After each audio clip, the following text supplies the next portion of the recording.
Siendo las 8:05 de la noche, vamos a comenzar con el webinar. Muy buenas noches. Históricamente, el éxito quirúrgico se ha definido por la habilidad técnica y el control de la hemorragia y las infecciones macroscópicas. Sin embargo, en las últimas décadas hemos reconocido un factor invisible pero omnipresente que moldea nuestros resultados: la microbiota intestinal. En condiciones de eubiosis, equilibrio, la microbiota es esencial para la nutrición, el metabolismo y para el entrenamiento y mantenimiento de la barrera inmunológica intestinal. El problema surge cuando se produce una alteración en este ecosistema delicado, un estado que definimos como disbiosis. Dado que la cirugía, el estrés, los antibióticos preoperatorios y la manipulación intestinal son factores que conducen a disbiosis, la pregunta central de este webinar es: ¿puede este desequilibrio microbiano afectar la respuesta del paciente y comprometer los resultados en una cirugía? ¿Los resultados postquirúrgicos? La evidencia emergente sugiere que la respuesta es afirmativa. Por lo tanto, hoy exploraremos la conexión entre la salud microbiana y las complicaciones postoperatorias. Siguiente.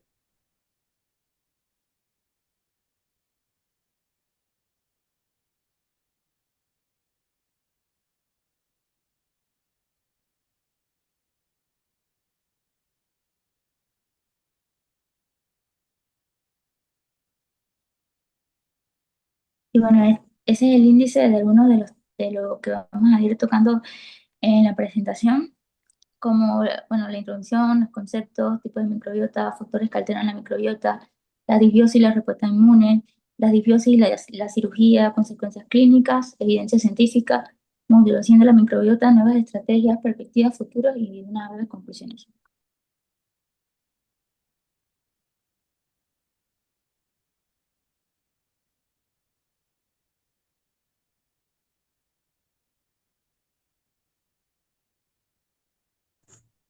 Bien, ahora vamos a definir algunos conceptos, comenzando con la microbiota, que es el conjunto de microorganismos, incluyendo bacterias, virus, hongos, que habitan en el organismo en un equilibrio dinámico. La microbiota cumple distintas funciones, metabólicas, inmunitarias y protectoras. En cuanto a las funciones metabólicas, participa en la fermentación de los carbohidratos no digeribles para la producción de ácidos grasos de cadena corta. También participa en la síntesis de vitaminas como la vitamina K y parte del complejo B. Ayuda en la absorción de micronutrientes como el calcio, magnesio, hierro. En funciones inmunológicas tenemos que estimula el desarrollo del sistema inmunitario innato y adaptativo, favorece la maduración de células inmunes y modula la respuesta inflamatoria sistémica. En cuanto a funciones protectoras, desplaza patógenos, participa en la producción de sustancias antimicrobianas y refuerza la barrera epitelial intestinal. Siguiente. El término eubiosis es el estado de equilibrio en la composición y función de la microbiota. Esta se caracteriza por una alta diversidad microbiana, producción suficiente de ácidos grasos de cadena corta, predominio de bacterias beneficiosas y integridad de la barrera intestinal, y también una respuesta inmunológica adecuada. Un estado de eubiosis favorece la homeostasis sistémica y salud metabólica, inmunológica y digestiva. Por otro lado, la disbiosis es el desequilibrio de la microbiota, ya sea por cambios en cantidad, diversidad o función. Tenemos varios tipos de disbiosis. Pueden ser por sobrecrecimiento de microorganismos patógenos u oportunistas, como el clostridioides difíciles tras antibióticos. Pérdida de diversidad microbiana por el uso de antibióticos, una dieta baja en fibra, infecciones, y también puede ser por disfunción metabólica de la microbiota. La disbiosis está asociada a inflamación, alteraciones metabólicas y mayor susceptibilidad a enfermedad. Siguiente.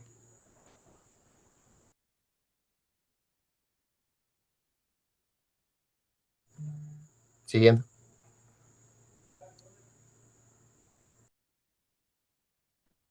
Los tipos de microbiota humana.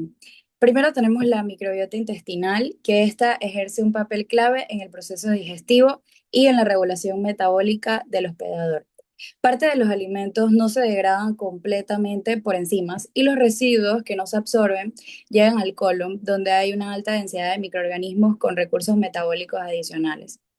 El proceso más común es la fermentación de los hidratos de carbono complejos que generan ácidos grasos de cadena corta, principalmente el ácido acético, el propiónico y el butírico. Es también importante la producción de compuestos bioactivos como lo son las vitaminas del grupo B y la vitamina K, y en la protección contra patógenos mediante la exclusión competitiva. Participa también en el eje intestino-cerebro, afectando el metabolismo y a la salud mental. La microbiota cutánea. En la superficie de la piel cohabitan bacterias como el Staphylococcus epidermidis, que este es el microorganismo más encontrado y conforma más del 90% de la microbiota aerobia residente. Esta produce péptidos antimicrobianos contra Staphylococcus aureus y otros patógenos. También otros son los hongos como la Malassezia cándida y Trichosporum, y parásitos como el Ácaros demodex, que en condiciones normales estas forman un ecosistema complejo e interacción constante con el huésped, contribuyendo a una barrera física e inmunológica. Y su alteración puede contribuir a enfermedades como la dermatitis atópica, el acné e infecciones cutáneas. La microbiota oral. Los estreptococos son el grupo bacteriano dominante, representando entre un 30 a un 60% de la microbiota oral, que esta mantiene la salud bucal e impide la colonización por patógenos como Staph aureus y Piógenes. Esta regula la salud periodontal y el inicio de la digestión, y actúa como una barrera contra patógenos respiratorios. La microbiota urinaria. La microbiota del sistema genitourinario modifica el pH y la humedad del medio para así favorecer microorganismos beneficiosos e inhibir los patógenos. Incluye bacterias residentes de la piel y de las mucosas como Epidermidis, Propionibacterium y bacteroides. En la mujer predominan los lactobacillus, que acidifican el medio mediante la producción de ácido láctico, especialmente durante el embarazo, y su disminución se asocia con vaginosis bacteriana.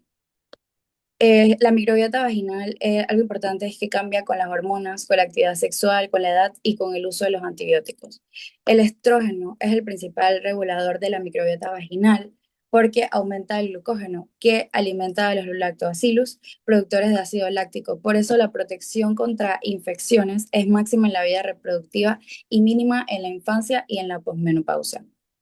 La microbiota del tracto respiratorio superior, la nariz, la faringe, estas albergan bacterias comensales que evitan el ingreso de patógenos a los pulmones. Si esta se desequilibra, puede predisponer a otitis, sinusitis y neumonías. Siguiente. Entre los factores que determinan la composición de la microbiota tenemos primero los antibióticos. Estos pueden destruir a las bacterias beneficiosas causando disbiosis, diarreas, sobrecrecimientos fúngicos como la candidiasis y favoreciendo Clostridium difficile. El daño puede persistir incluso meses o años después del tratamiento. La dieta. Una dieta rica en fibra aumenta la diversidad bacteriana y la producción de ácidos grasos de cadena corta, que son beneficiosos. Por el contrario, las dietas ultraprocesadas, altas en grasas saturadas y azúcares reducen la diversidad y promueven la inflamación crónica y la obesidad. El estrés emocional y fisiológico activa el eje hipotálamo, hipófisis adrenal, que aumenta el cortisol y altera la permeabilidad intestinal, favoreciendo los cambios en la microbiota. En estos influyen la ansiedad, la depresión y enfermedades gastrointestinales. Enfermedades crónicas, la diabetes, la obesidad, enfermedades inflamatorias intestinales, el cáncer y la autoinmunidad se asocian con disbiosis. Hay disminución de las bacterias beneficiosas y aumentan los patógenos oportunistas, y hay una mayor inflamación sistémica. Y las hospitalizaciones y unidades de cuidados intensivos, muchos de los procedimientos, las dietas parenterales, el uso excesivo de antibióticos y la exposición a patógenos hospitalarios reducen la diversidad microbiana y aumentan el riesgo de infecciones oportunistas. Siguiente.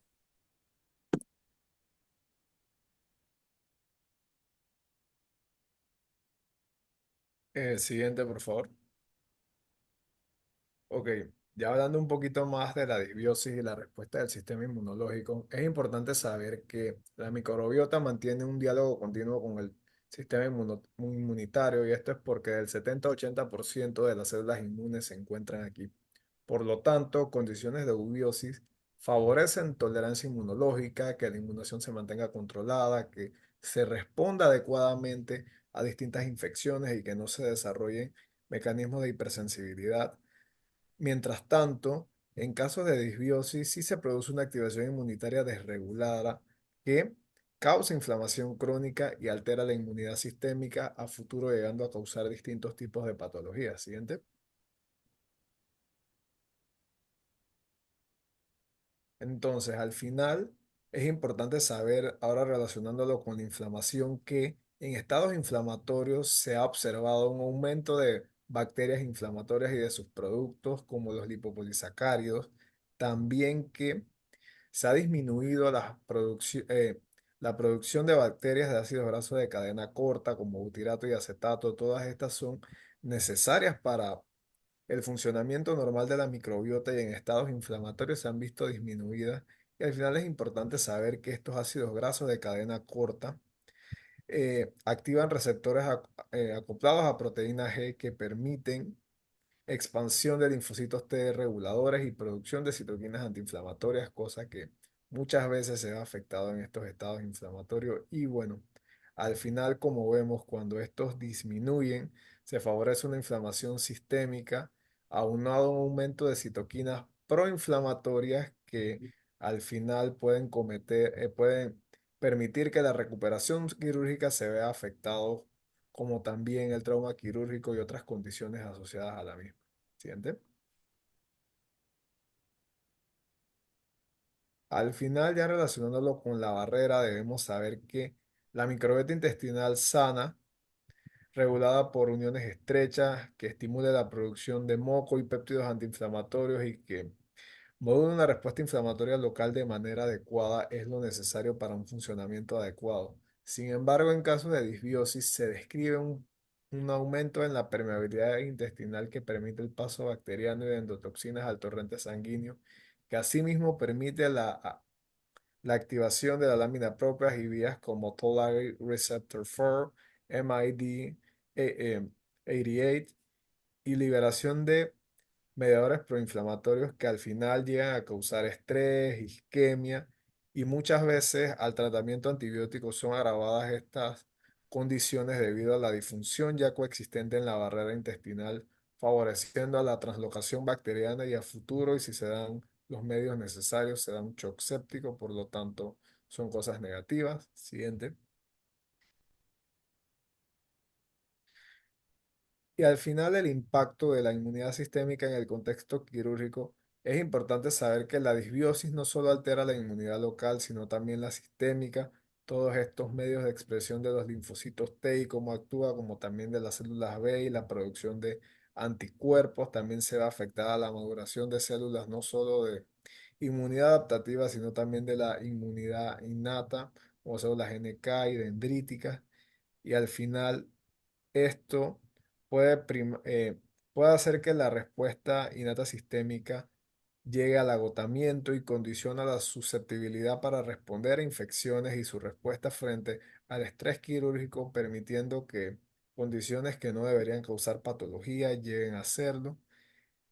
Por lo tanto, la microbiota intestinal se propone como un órgano inmunológico, capaz de aumentar o reducir la capacidad del hospedador para responder a infecciones sistémicas, todo esto dependiendo de en qué condiciones el hospedador tenga la misma. Siguiente.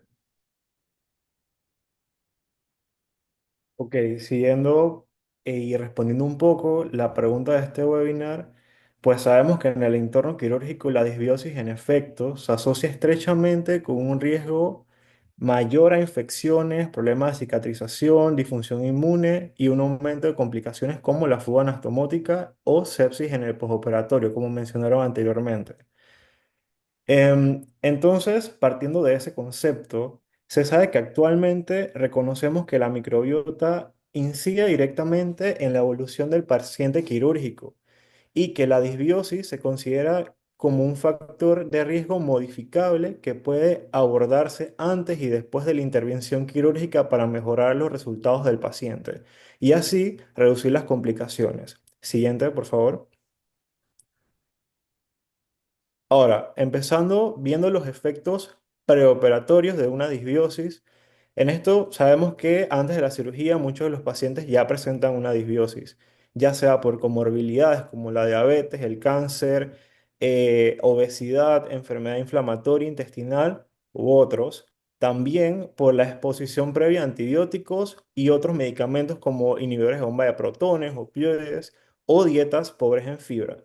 Entonces, sabiendo que ya estos pacientes vienen con una disbiosis, se puede decir que esta disbiosis preoperatoria se puede asociar con una disminución de bacterias, uno, productores de butirato, como la roseburia, y un aumento de patobiontes, como el enterococcus, el Escherichia y la pseudomonas. Esto causando una mayor permeabilidad intestinal, lo que favorece la inflamación sistémica de bajo grado. Siguiente, por favor. Ok, un estudio publicado en septiembre de este mismo año en el Open Forums Infection Disease en Suiza demostró que la composición de la microbiota preoperatoria puede predecir complicaciones quirúrgicas específicas. Por ejemplo, ellos establecían que un concepto llamado enterofirmas, que son un conjunto de géneros bacterianos que suelen aparecer juntos y que se describen un tipo de microbiota intestinal, por ejemplo, en un caso muy específico, que es el desbalance de firmicutes y prevotella, se relaciona con una mayor incidencia de infección de sitio quirúrgico en una cirugía abdominal.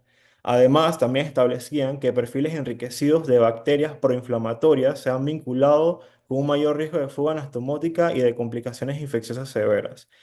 Este estudio abre la puerta a el concepto de intervenciones preoperatorias dirigidas, es decir, dieta alta en fibra, probióticos, simbióticos relacionados, optimización metabólica y la reducción de antibióticos innecesarios para habilitar o preparar esta microbiota antes del acto quirúrgico. Siguiente, por favor. Entrando un poco sobre los efectos intraoperatorios, sabemos que durante la cirugía se combinan múltiples agresiones que amplifican la disbiosis. Ya está la anestesia general, ya sea los opioides, antibióticos profilácticos, ayuno prolongado, la preparación intestinal y el propio trauma del acto quirúrgico. Se ha descrito que anestésicos, ya sea inhalados o opioides, reducen de forma aguda la diversidad intestinal y disminuyen aquellas bacterias que son beneficiosas, como el Lactobacillus y el Akkermansia. Además, favorecen la expresión de aquellas bacterias que son potencialmente patógenas, alterando además la función de la barrera intestinal y afectando la señalización que existe entre el eje intestino-cerebro e intestino e hígado. Siguiente, por favor. Ok, sabiendo esto, otro concepto que quiero introducir es que la manipulación intestinal y la isquemia reperfusión en cirugías digestivas inducen una inflamación local. Esto hace que haya expresión de metaloproteinasas y daño de la mucosa, facilitando la translocación bacteriana y de productos microbianos a la circulación sistémica. En el contexto de anastomosis colorectales, se ha visto que bacterias colagenolíticas como el Enterococcus fecalis y el Pseudomonas aeruginosa pueden colonizar el sitio de la sutura y activar metaloproteinasas y degradar el colágeno, lo que compromete la integridad de la anastomosis y por ende se asocia a fuga anastomótica. Por otro lado, existe una desregulación del sistema inmune. Esto es amplificar una respuesta inflamatoria excesiva que se compromete la modulación inmune protectora del mismo intestino. Esto puede empeorar la respuesta de estrés quirúrgico y llevar al paciente a una sepsis postoperatoria. Siguiente, por favor. Por último, las alteraciones posoperatorias. En el posoperatorio, pues la disbiosis suele persistir o incluso agravarse por factores como dietas restrictivas, el uso prolongado de antibióticos innecesarios, opioides, AINES o la estancia en unidad de cuidados intensivos.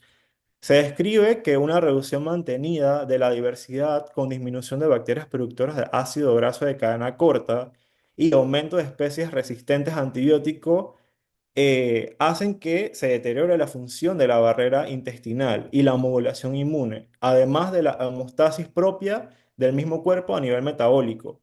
Estas situaciones se han vinculado importantemente con un mayor riesgo de infecciones nosocomiales, infecciones citoquirúrgicas, fuga anastomótica, ilio postoperatorio y factores de malabsorción, por ende, una peor recuperación nutricional tras la cirugía gastrointestinal. Siguiente, por favor.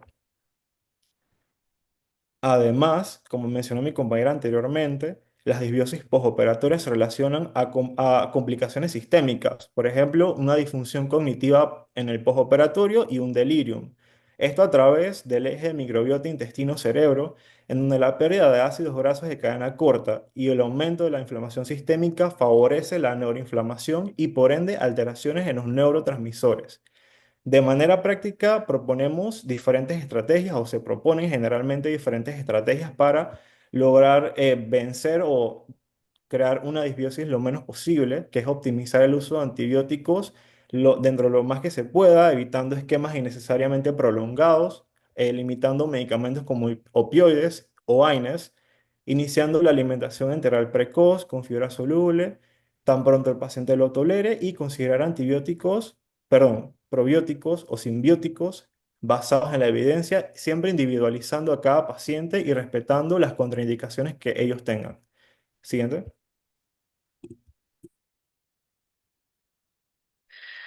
Bueno, siguiendo con la misma línea de mi compañero, la disbiosis o el desequilibrio pues, de lo que sería la microbiota intestinal se asocia con, con un mayor riesgo de las complicaciones infecciosas y no infecciosas, siendo así lo que sería la inflamación sistémica, retraso de la recuperación y aumento de lo que sería la y mortalidad postoperatoria.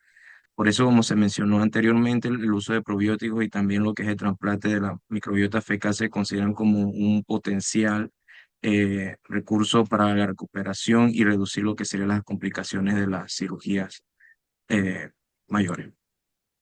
Entonces, a nivel pues, clínico, eh, como ya lo dije, puede influir tanto en la recuperación de lo que sería el postoperatorio del paciente y siendo esto causando pues una disbiosis, la pérdida de la diversidad bacteriana del paciente per se puede causar que patógenos o agentes como el estafilococo, el enterococcus y los bacteroides y Escherichia coli aumenten el riesgo de lo que sería la infección del sitio quirúrgico y la disbiosis preoperatoria y la alteración por antibióticos favorecen lo que sería la translocación bacteriana de estos agentes y propiciando así la infección.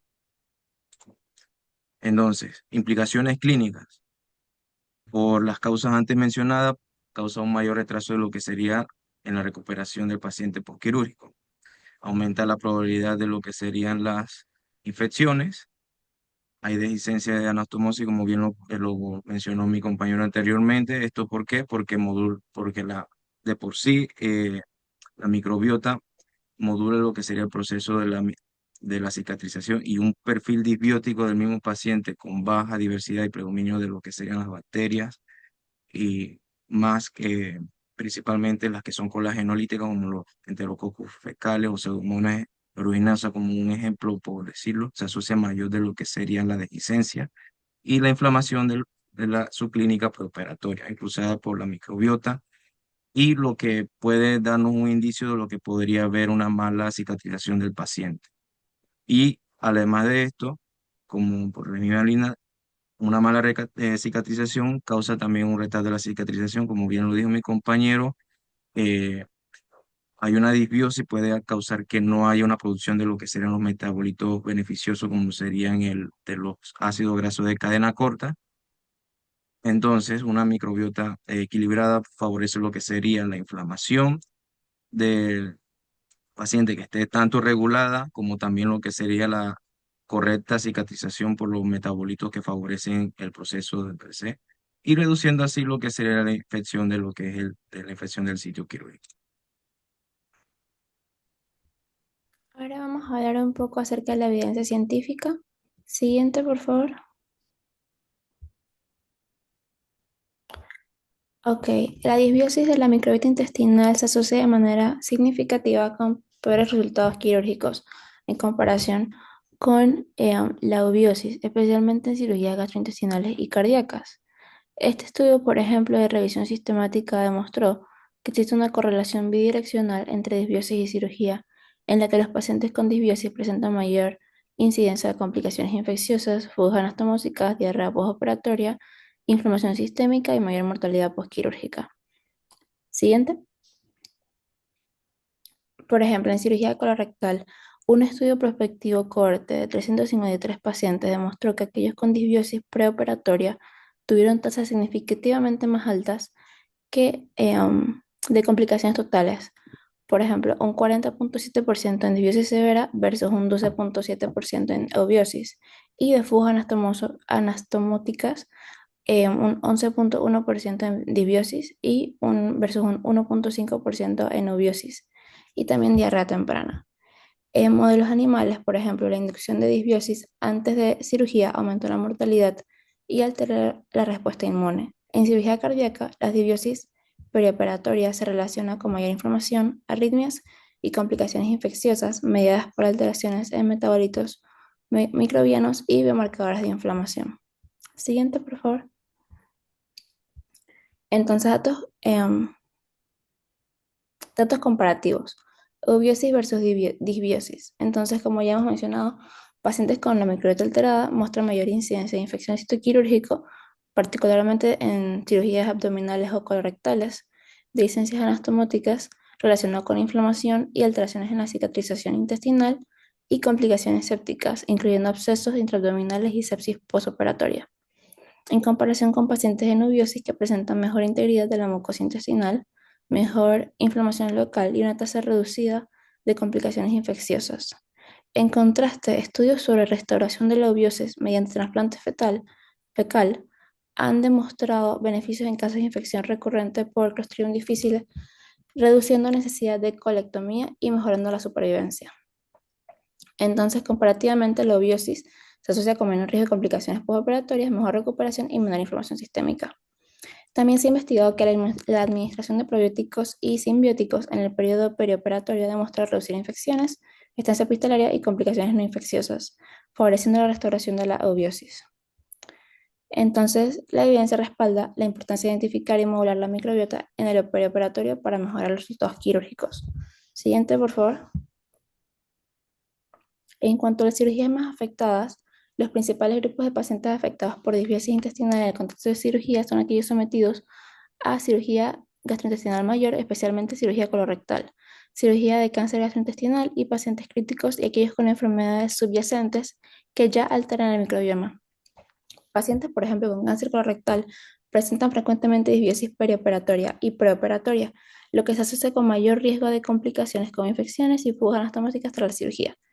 Pacientes sometidos a cirugía de gastrointestinal mayor, por ejemplo rectal, duodenopancreática, resección gástrica o reconstrucción intestinal, experimentan cambios significativos en la composición microbiana, con sobrecrecimiento de bacterias patógenas como Proteobacteria y Enterococcus, que se relacionan con complicaciones sépticas y peor recuperación. Y en el caso de los pacientes críticos y aquellos sometidos a procedimientos invasivos, por ejemplo, operación intestinal, uso de antibióticos y ayuno prolongado, también desarrollan disbiosis rápidamente, incluso en ausencia de antibióticos, lo que contribuye a infecciones, falla multiorgánica y complicaciones postoperatorias. Además, en pacientes con enfermedad inflamatoria intestinal autoinmunes o crónicas pueden tener disbiosis basal que se agrava con la cirugía. Entonces, en los grupos más afectados son, como ya hemos dicho, pacientes con cáncer colorectal, quienes reciben cirugía gastrointestinal mayor, pacientes críticos y aquellos con enfermedades subyacentes que predisponen a disbiosis. Y la identificación y el manejo de la disbiosis en estos grupos es clave para reducir las complicaciones postoperatorias. Siguiente. Pues bien, ya hablando en un contexto, siguiente, por favor. Ya que mis compañeros mencionaron todo el tema de las disbiosis, sabemos que la microbiota puede alterarse por dietas, estrés, fármacos, antibióticos, incluso en procesos quirúrgicos. Y es cuando se abre el panorama para abrir la posibilidad de usar intervenciones específicas para modular lo que es la microbiota en beneficio de la salud y especialmente con potencial en distintos contextos clínicos como son las enfermedades digestivas, las metabólicas y las perioperatorias. En este contexto que menciona la literatura, las estrategias disponibles más que nada son los probióticos y los prebióticos, o los simbióticos, que son los combinados de los mismos, una dieta balanceada, el uso racional de antibióticos o el stewardship, que es un escalamiento de antibióticos o el uso solo necesario de los mismos, y en determinados casos también ya se menciona lo que son los trasplantes de microbiota fecal, que vamos a hablar un poco más adelante. Siguiente, por favor. Pues bien, primero debemos saber que los probióticos consisten en microorganismos vivos, generalmente bacterias o en algunos casos cepas casos levaduras, que cuando se administran en cantidades adecuadas pueden conferir lo que son beneficios al huésped. Los prebióticos, por otro lado, son los sustratos no digeribles como fibras o oligosacáridos que son consumidos por estas bacterias buenas o favorables, favoreciendo lo que es su proliferación y actividad. Y en muchos casos se usan los simbióticos, que es más que nada un combinado de prebióticos y probióticos. El mecanismo por el cual estos agentes pueden ser útiles es múltiples. Por un lado, ayudan a restablecer una comunidad microbiana equilibrada, desplazando potenciales patógenos. Por otro, promueven lo que es la producción sí, producción de metabolitos beneficiosos, como son los ácidos grasos de cadena corta, que nutren la mucosa, mantienen la barrera intestinal, regulan la inflamación y modulan la respuesta inmunitaria. Y también favorecen lo que es la competencia por nutrientes y nichos ecológicos, reduciendo las proliferaciones indeseables o de bacterias patógenas. En la práctica clínica hay evidencia relativamente consolidada en algunas indicaciones, por ejemplo, en prevención de diarrea asociada a antibióticos o diarreas infecciosas en pediatría. Ciertas cepas de probióticos han demostrado reducir lo que es la incidencia. Y en contextos quirúrgicos del aparato digestivo, recientes revisiones señalan que la utilización perioperatoria de probióticos o simbióticos podrían disminuir la carga de infecciones postoperatorias, mejorar la recuperación intestinal y reducir la estancia hospitalaria, y señalan que las cepas más utilizadas, como mencionaron anteriormente, son lo que es los lactobacillus, los bifidobacterios y los Saccharomyces boulardii. Sin embargo, la evidencia tiene límites y refleja que los beneficios son cepa específicos, lo que significa que no puede asumirse que cualquier probiótico servirá en todas las situaciones. Además, la variabilidad en formulaciones, dosis, duración de tratamiento y poblaciones estudiadas hace que los resultados no sean siempre consistentes. Y bueno, desde un punto de vista práctico, los probióticos o simbióticos pueden considerarse como una estrategia razonable, especialmente en escenarios en alto riesgo de disbiosis, siempre que se elijan cepas con respaldo y se supervise su uso. Siguiente. Bueno, en la parte de la dieta perioperatoria y la modulación nutricional, la dieta es probablemente uno de los moduladores más potentes. Como mencionaron anteriormente, los cambios en la ingesta de fibra y de alimentos favorables favorecen a lo que es, promueve lo que es la proliferación de bacterias beneficiosas, aumenta la producción de metabolitos protectores, como mencioné, y mejora la integridad de la mucosa intestinal, reduce la permeabilidad y modula la inflamación. En el contexto quirúrgico se sabe que un enfoque de dieta perioperatoria es buscar preparar al paciente antes de la cirugía, mejorando su estado nutricional, reforzando la microbiota y optimizando la barrera intestinal, favoreciendo a lo que es su recuperación tras el acto quirúrgico. En algunas publicaciones recientes también sobre nutrición y microbiota se propone que, junto con otros cuidados, una alimentación adecuada puede reducir la disbiosis inducida por estrés quirúrgico, ayuno prolongado, el uso excesivo de antibióticos y las alteraciones hemodinámicas. Y bueno, también se habla de que este enfoque debe adaptarse al tiempo disponible, idealmente en semanas previas a la cirugía si es electiva, con dieta rica en fibras, alimentos naturales, evitando los ultraprocesados y fomentando una alimentación balanceada. Y también se menciona que tras la cirugía se debe hacer una realimentación precoz y no mantener el ayuno prolongado. Siguiente. Pues bien, también se habla de la reducción de antibióticos innecesarios o el stewardship, que es el uso, más que nada se habla del uso indiscriminado de los antibióticos, tiene consecuencias adversas sobre la microbiota intestinal. Incluso un solo ciclo puede alterar lo que son profundamente la diversidad bacteriana, y eliminando lo que son cepas benéficas y permitiendo proliferación de patógenos oportunistas, como se mencionó anteriormente, el Clostridioides difficile. Eh, las alteraciones se traducen en riesgos clínicos. Las alteraciones del uso excesivo de lo que es los antibióticos se traducen en riesgos clínicos, como son las diarreas asociadas a antibióticos, las infecciones nosocomiales, la infección, aumento de inflamación, entre otros. Por ello, lo que se menciona es una estrategia fundamental en medicina moderna, es el antibiotic stewardship, como mencioné, que es usar antibióticos solo cuando están claramente indicados, optar por fármacos de espectro estrecho cuando sea posible y limitar la duración al mínimo necesario y descalar o suspender tan pronto como sea clínicamente seguro. En el contexto perioperatorio, esto implicaba más que nada diseñar protocolos de profilaxis antibiótica basados en guías, evitar dosis múltiples innecesarias y revisar la necesidad más allá de las primeras 24 horas. Siguiente. Y bueno, por último, que es una terapia un poco más reciente, que es el trasplante de microbiota fecal. Hablaremos un poco de la evidencia y los límites. El trasplante de microbiota fecal consiste en la transferencia de microbiota intestinal, heces, de un donante sano a un receptor con disbiosis o infección recurrente con el objetivo de recolonizar con una comunidad de bacterias saludables. Y en los últimos años esta técnica ha pasado de experimental a terapéutica en ciertos escenarios, especialmente en infecciones recurrentes por Clostridioides difficile. Una revisión amplia del estado de arte que incluye múltiples metaanálisis concluye que existe evidencia de alta calidad que respalda que el trasplante fecal con tasas de curación muy elevadas, mucho mayores que con antibióticos tradicionales y con un perfil de seguridad razonable en pacientes inmunocompetentes, que es una de las principales indicaciones para esta terapia. Sin embargo, para otras condiciones, como lo es la enfermedad inflamatoria intestinal, el síndrome de intestino irritable, la obesidad y las enfermedades metabólicas, la evidencia es mucho más débil o inconsistente. Y en un Umbrella Review que se publicó también reciente, se reporta que fuera de nivel de evidencia para otras indicaciones es moderado, bajo o muy bajo, por lo cual no se ha indicado como una terapia tradicional. Lo que significa que aunque el trasplante fecal representa una herramienta muy potente para resetear o restablecer o modular la microbiota, su uso fuera de indicaciones bien establecidas debe considerarse experimental, preferiblemente dentro de estudios controlados. Además, la eficacia y la seguridad dependen de múltiples factores, como el tipo de preparación, ya sea fresco, congelado o en cápsulas, el método de administración, la selección del donante, el estado inmunológico del receptor.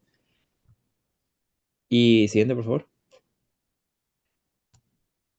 Pues bien, ya hablando de la integración de estas estrategias, la experiencia clínica y la evidencia científica sugiere que la modulación efectiva de la microbiota no depende de una sola intervención, sino del el empleo múltiple de estas múltiples estrategias, como la alimentación, el uso inteligente de los antibióticos, la restricción de diferentes alimentos en la dieta y la posibilidad de el trasplante fecal cuando son enfermedades recurrentes.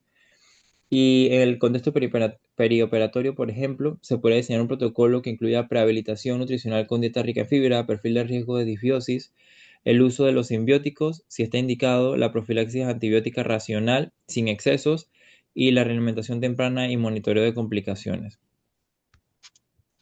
Siguiente, por favor. Bueno, ya en el área de limitaciones, riesgos y consideraciones éticas, a pesar del gran potencial, la modulación de la microbiota no está exenta de riesgos y desafíos. Con probióticos, la heterogeneidad de formatos y la especificidad de cepas limita la generalización en ciertos pacientes, ya sean inmunocomprometidos, con catéteres o enfermedades críticas, y también existe riesgos teóricos de bacteremia o fungemia. Con lo que es el trasplante de fecal, los riesgos aumentan. Hay transmisión de patógenos, infecciones por bacterias resistentes, efectos a largo plazo, que aún son poco conocidos, obviamente, y la variabilidad en resultados según donante, método y receptor. Y bueno, finalmente la modulación de la microbiota no sustituye tratamientos convencionales cuando estos son necesarios, por ejemplo, cirugía, fármacos o terapias específicas, sino que puede actuar como complemento, como un coadyuvante o más que nada como un factor modulador de riesgo-beneficio. Siguiente, por favor. Bueno, ahora vamos a hablar de nuevas estrategias. Siguiente. Y todo se resume en el protocolo EAS. Porque en sí no hay como una guía explícita para evitar disbiosis, pero esto, por lo menos existe este protocolo que tiene como un efecto protector indirecto sobre la microbiota intestinal y por ende ayuda a reducir las complicaciones que ya hemos mencionado. ERAS, pues por sus siglas en inglés, significa Enhanced Recovery After Surgery, y pues es un conjunto de intervenciones perioperatorias basadas en evidencias diseñadas para optimizar la recuperación del paciente tras una cirugía mayor. Esto abarca en la fase pre, intra y postoperatoria. Y pues el objetivo de este protocolo, como hemos visto en la clase, pues es reducir el estrés quirúrgico, disminuir las complicaciones y acelerar la recuperación. Y la evidencia actual promueve el uso de este protocolo y de todas las medidas destinadas a reducir la inflamación. Siguiente. Entonces, como mencioné, este abarca en la fase preoperatoria una evaluación nutricional y en caso de que el paciente tenga una desnutrición, pues iniciar la suplementación oral o inmunonutrición al menos 7 o 10 días antes de la cirugía. Si el procedimiento es de alto riesgo, pues como en caso de las cirugías cardíacas, se recomienda baños con clorexidina y alcohol en la noche previa. También se habla de los líquidos claros hasta 2 horas y en caso de sólidos 6 horas antes de la cirugía. Y en no diabéticos, maltodexina 100 gramos la noche anterior y 50 gramos 2 horas antes de la cirugía. Y también profilaxis antimicrobianos 30 minutos antes. Siguiente. Bueno, en cuanto a la preparación mecánica intestinal, esto sí cambió un poco desde la guía anterior a la actual que de 2025 y pues esto no se recomienda como uso rutinario en las cirugías de colon, pues no reduce complicaciones en fugas anastomáticas. Solo se recomienda o se considera en caso de cirugías rectales con intervención de estomas derivativo y siempre combinado con antibióticos orales. Y su uso indiscriminado puede alterar la microbiota y contribuir a la disbiosis, afectando así la recuperación del paciente. Siguiente. En el caso de intraoperatorio, las medidas que habla este protocolo es la anestesia y anestesia. En cuanto a la anestesia, es el uso combinado de AINES, paracetamol, ketamina, lidocaína y bloqueos regionales, porque así esto disminuye el hilio, las náuseas y los vómitos. También la prevención de náuseas y vómitos con profilaxis multinodal con el uso de dexametasona, ondansetron. También la profilaxis antibiótica, como mencioné, 30 o 60 minutos antes de la cirugía, de la incisión, y redosificar en caso de que la cirugía sea más extensa o haya mucho sangrado. También estrategias de prevención de infección en sitio quirúrgico y también las terapias con fluidos balanceados. Siguiente. En el caso de postoperatorio, pues tratar de que la extubación y retiro sea lo más pronto posible. También que el paciente tenga una movilización precoz, iniciar la alimentación enteral lo más temprano posible. Como mencioné también la anestesia multimodal continua, tromboprofilaxis, también considerar si la profilaxis antibiótica extendida y el dolor controlado con vía oral, tolerancia a la dieta, movilización segura, educando al paciente. Y educando al paciente. Siguiente. En cuanto a los probióticos y simbióticos, bueno, ya se habló bastante de esto, pero les traje un artículo, un metaanálisis publicado en 2025 que habla de si los probióticos y los simbióticos reducen perioperatoriamente las tasas de infección postoperatoria tras cirugía colorectal electiva. Y bueno, las conclusiones a las que llegaron es que esto se asoció los probióticos y los simbióticos con una reducción importante de infecciones postoperatorias. Siguiente. Bueno, en el caso de las perspectivas futuras, siguiente. Ahora se habla más que todo de la medicina personalizada. Hasta ahora la evaluación preoperativa se ha basado siempre en factores como la edad, comorbilidades, tipo de cirugía, marcadores inflamatorios. Pero lo que estamos viendo en la literatura actual es que la microbiota añadirá una capa completamente nueva de estratificación del riesgo. Los avances en metagenómica, análisis de inteligencia artificial, permiten identificar firmas microbianas que, como mencionó mi compañero, predicen complicaciones de infección en sitio quirúrgico o fuga anastomática. Esto significa que el futuro podríamos individualizar la preparación preoperatoria, ajustar antibióticos según el estado microbiano del paciente, modificar la dieta e incluso intervenir para corregir una disbiosis antes de operar. La cirugía cada vez será más personalizada y no solo según el paciente, sino según su microbiota. Y bueno, como vemos en la imagen, se analizan grandes grupos de muestras fecales para identificar patrones microbianos.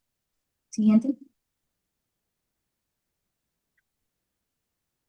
Ok, en segundo lugar, la microbiota está emergiendo como un verdadero marcador pronóstico. Varios estudios han demostrado que ciertas composiciones microbianas, por ejemplo, la reducción de bacterias productoras de ácido graso de cadena corta, estas se asocian con mayor riesgo de fuga anastomosis y con respuesta inflamatoria exagerada durante el postoperatorio. Incluso metabolitos derivados de la microbiota están siendo estudiados como predictores más precisos que los leucocitos o el PCR. Esto abre la puerta a algo muy poderoso: evaluar el riesgo quirúrgico no solo viendo al paciente como individuo, sino entendiendo la funcionalidad de su microbioma. Eventualmente podríamos llegar incluso al punto de un panel microbiano preoperatorio y que este inclusive pueda ser tan rutinario como un hemograma a futuro. Siguiente. Y bueno, en cuanto a las terapias dirigidas, el próximo paso, esto, ya no hablamos solo de probióticos genéricos, sino de probióticos de próxima generación. Consorcio de bacterias diseñadas específicamente para restaurar funciones perdidas, reducir inflamación o mejorar la integridad de la mucosa intestinal. También están emergiendo las trasplantes fecales que ya se mencionó también, de nueva generación, con composiciones definidas y estandarizadas, pensados para las aplicaciones más allá de los estudios difíciles. Y otra línea en desarrollo es la fagoterapia, que permite eliminar patógenos específicos sin afectar el resto de la microbiota, que es beneficiosa. Y finalmente, la modulación metabólica, es decir, administrar metabolitos como ácido graso de cadena corta o fármacos que actúen en rutas antiinflamatorias y moduladoras de la microbiota. La siguiente. En sí, en resumen, el futuro de la cirugía y la microbiota se mueven en tres direcciones: personalización, predicción y terapia dirigida. Para esto necesitamos protocolos estandarizados de toma y procesamiento de muestras, tanto fecales, rectales, tisulares y puntos temporales pre- y intraoperatorios. Y también requerimos estudios prospectivos que demuestren que la intervención basada en biomarcadores microbianos mejoran desenlaces clínicos, es decir, la fuga, la estancia hospitalaria.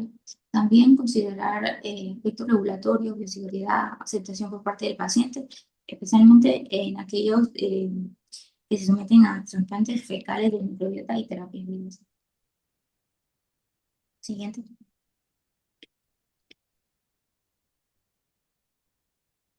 Bueno, como conclusión tenemos que pues hemos visto a lo largo de la charla que la perspectiva es creciente con respecto a la importancia de este actor invisible en el quirófano, que es la microbiota intestinal.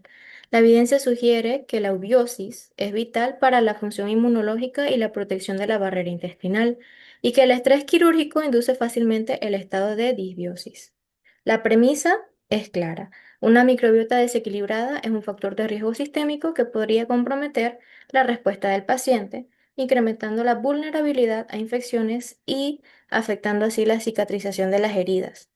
Por lo tanto, la optimización en la salud microbiana intestinal es esencial en la preparación preoperatoria para mejorar de manera integral los resultados quirúrgicos.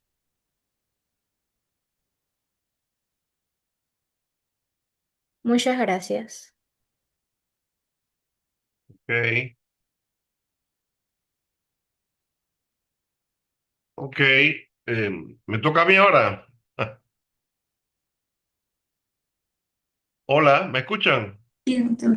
Sí, doctor, Sí se sí. la escucha, doctor. Este, Han enfocado tres aspectos y lo han relacionado muy bien en base al título. El título de la presentación es un título retador porque el concepto de microbioma, microbiota, eubiosis, disbiosis, que un concepto o un tema cada vez más creciente y un tema de investigación enorme, cómo se relaciona con la cirugía, que es la materia que ustedes están dando, ¿verdad? Entonces, algunos cirujanos, sobre todo de mayor edad o más viejos, diríamos, no consideran ese tema como que tenga una importancia dentro de la cirugía. Y estoy hablando de toda la cirugía, no solamente cirugía general. Sin embargo, la evidencia es abrumadora en el sentido de que cada vez tiene más importancia conocer cómo este nuevo mundo que se descubrió en 1600 por Anthony van Leeuwenhoek cómo hoy en día, 2025, tiene o no tiene impacto en los resultados quirúrgicos, ¿verdad? Entonces pienso que lo han presentado bien en el sentido de primero hablar de microbiota, de microbioma, luego hablar cómo impacta en la cirugía y luego la tercera fase, que la mejor forma es a través del protocolo ERA, ¿verdad? Prácticamente han sido tres capítulos que están estrechamente relacionados. Y ahí en la segunda parte y en la tercera parte, pues es como nosotros lograr que se logre a través de la microbiota o a través del control de la disbiosis tener mejores resultados. Una de las consecuencias más temidas dentro de una cirugía del tubo digestivo, que es precisamente agrediendo esta microbiota, es la dehiscencia de anastomosis. Entonces, hay muchas razones que implican que esto ocurra. Y entonces se agrega, hace más o menos 5 años, se agrega este nuevo jugador que es disbiosis como un factor para promover dehiscencia de anastomosis. Y ustedes saben que una dehiscencia de anastomosis es una lista de complicaciones que puede llevar a la muerte de ese paciente a través de un shock séptico. Y de tal forma que si se puede controlar esta complicación a través de modular la microbiota es bastante interesante, ¿verdad?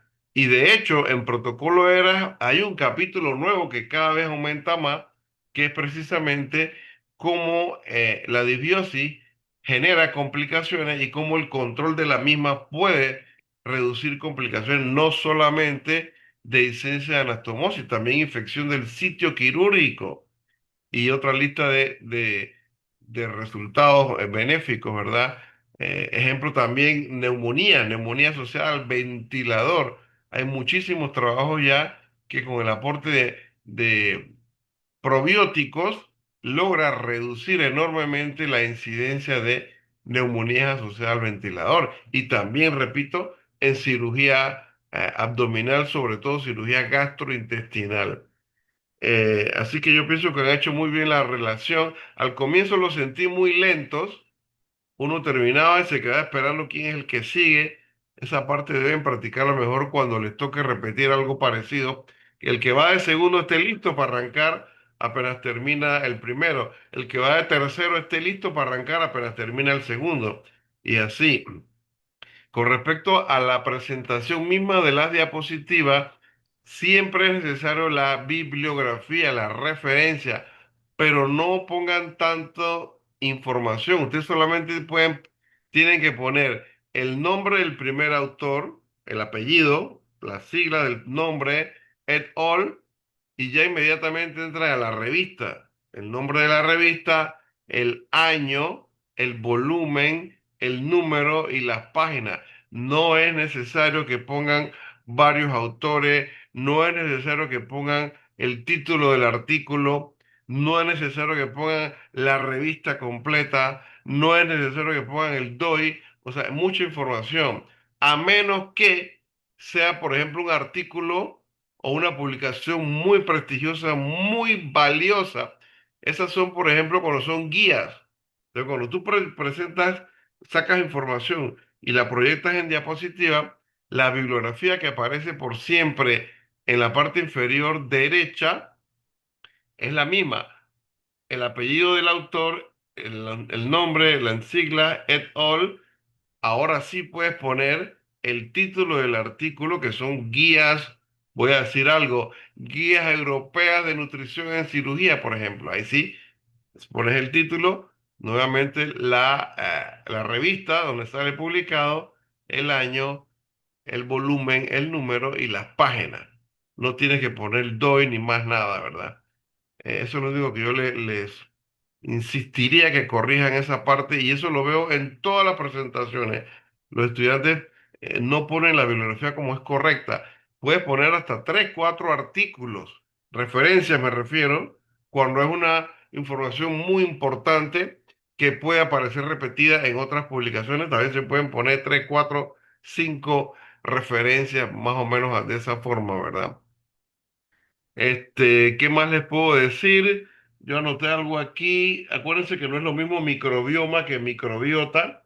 Acuérdense que microbiota son las bacterias solamente y microbioma es algo más grande que implica el DNA de las bacterias. Anoté aquí el tema de trasplante de microbiota o microbioma, en verdad es microbiota, y ya lo mencionaron, después que lo había anotado aquí, lo mencionaron bien. Básicamente está más indicado cuando se trata de diarrea por Clostridium difficile resistente a vancomicina. Si usted busca las guías más recientes de trasplante de microbiota, la evidencia fuerte está ahí. Todos los demás son evidencias mucho, mucho más débiles, ¿verdad? Ya les hablé del aporte de probióticos en prevención, sobre todo neumonía asociada a ventilador, infecciones de sitio quirúrgico, controles de algunas diarreas también. Otro de los aspectos que ayuda a mejores resultados a través del manejo de la microbiota es el abuso de antibióticos. El abuso de antibióticos genera resistencia bacteriana. Hay una publicación interesantísima que nos dice que para el año 2050 la cantidad de muertes que se espera asociado al abuso de antibióticos que lleva a resistencia antimicrobiana es brutalmente alta e inclusive ponen el pronóstico en diferentes países, América, Europa, África, Asia, Oceanía, y cuáles son las bacterias probablemente más implicadas en esa consecuencia, repito, producto del abuso de antibióticos que genera resistencia en esas bacterias. Y eso implica o incluye también a pacientes quirúrgicos, no solamente cirugías del tubo digestivo, no solamente cirugías abdominales, sino todo tipo de cirugía que es fuera del abdomen también, ¿verdad? Así que ese es un tema que son informaciones que van a ir aumentando publicaciones con el paso de los años venideros, ¿verdad? Para tratar de lograr algún control en ese sentido. Eso es lo que yo les podría agregar por ahora. Bueno, los felicito. Me gustó mucho las tres partes, como ya dije al inicio, la parte básica, diríamos, de lo que es la microbiota, la parte ya aplicada a la cirugía y la parte de protocolo ERAS que implica ya, es la vía, diría yo, o la manera en la cual cirugías mayores pueden lograr mejores resultados y todo es entrando dentro de lo que es el concepto macro de protocolo ERAS. Así que eso es lo que les puedo decir y no sé si tienen alguna pregunta para mí o comentario, pues con mucho gusto y los felicito en verdad.